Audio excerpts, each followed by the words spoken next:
This recipe is a simple and tasty keto take on an Olive Garden classic, the Zuppa Toscana. With only 6 net carbs per bowl, it's sure to fill you up. I start off with some hot Italian sausage that I get straight from my local butcher. This way it's free of any unnecessary additives and preservatives. I'll add in some diced pancetta, and then I'll chop it all up and brown it over medium-high heat, which will take about 10 to 15 minutes to get the meat nice and cooked.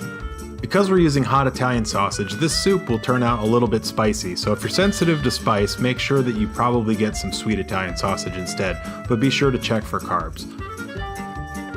Next up, we'll dice up an entire medium white onion, and this way we can add this to cook in the grease from the pancetta and the hot Italian sausage here in just a moment.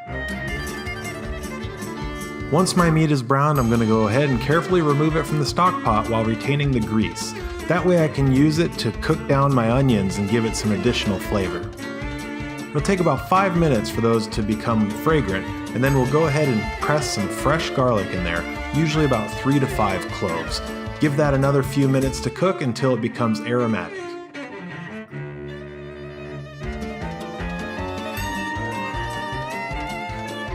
Season with a little freshly ground black pepper and some pink Himalayan salt.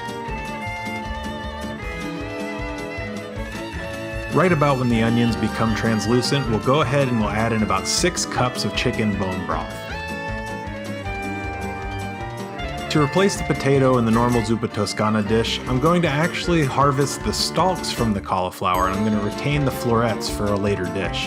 The stalks make a nice tender bite after they've been cooked inside the stock for about 20 to 25 minutes with the lid on. During that time, I'm going to cut up 1 large organic bunch of curly kale and get ready to add that after the cauliflower has been cooking for 20 to 25 minutes.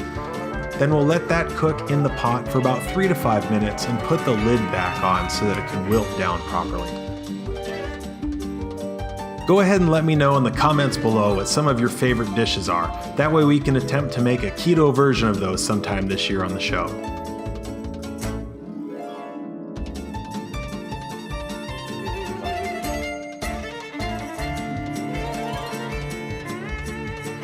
Now we're rounding the home stretch, so we're going to bring the meat back into the dish and stir that around and add in the 3/4 cup of heavy whipping cream.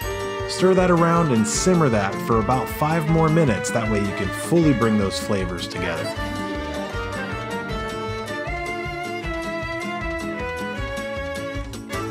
Now that it's time to plate it up, go ahead and pour yourself a nice large bowl. There's plenty of ingredients here to go around. I like to top it off with some grated Parmesan or Romano cheese, which really enhances the flavor. Thanks for watching Keto Daily. Be sure to follow.